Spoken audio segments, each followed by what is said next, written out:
A total knockout.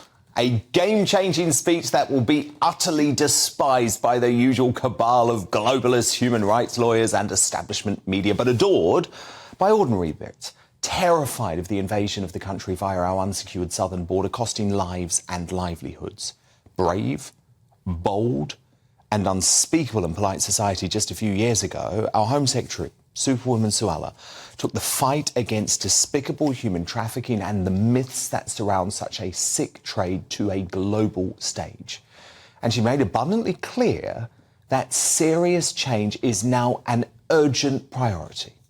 The status quo, where people are able to travel through multiple safe countries and even reside in safe countries for years while they pick and choose their preferred destination to claim asylum, is absurd and unsustainable. Nobody entering the UK by boat from France is fleeing imminent peril. None of them have good cause for illegal entry. The vast majority have passed through multiple other safe countries and in some instances have resided in safe countries for several years. There is a strong argument that they should cease to be treated as refugees during their onward movement. There are also many whose journeys originate from countries that the public would consider to be manifestly safe, like Turkey or Albania or India. In these instances, most are simply economic migrants, gaming the asylum system to their advantage. So what does change look like? Well as pushing her long-held desire to leave the ECHR, it also means tearing up the UN's Refugee Convention, which has been left largely unchanged since its creation in 1951. To be frank, and I'm with her on this, being gay isn't enough to claim asylum in the UK. Let me be clear. There are vast swathes of the world where it is extremely difficult to be gay or to be a woman. Where individuals are being persecuted, it is right that we offer sanctuary. But we will not be able to sustain an asylum system if, in effect, simply being gay or a woman or fearful of discrimination in your country of origin is sufficient to qualify for protection. Predictably and pathetically, Labour immediately cried homophobia.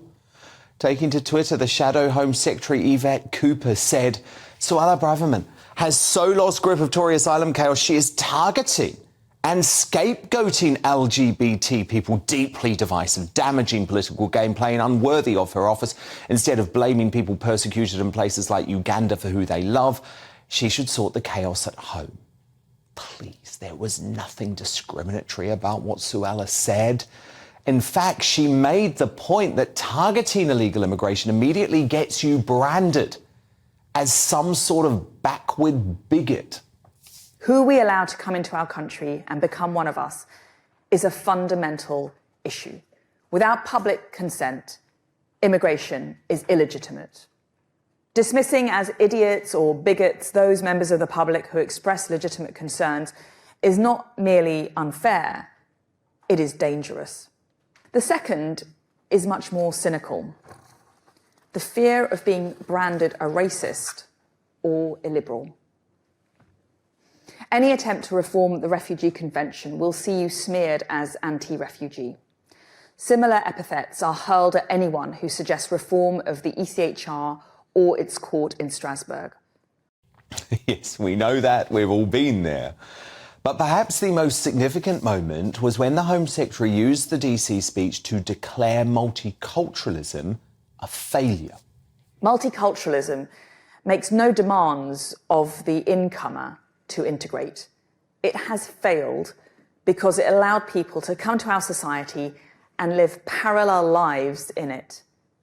They could be in the society, but not of the society.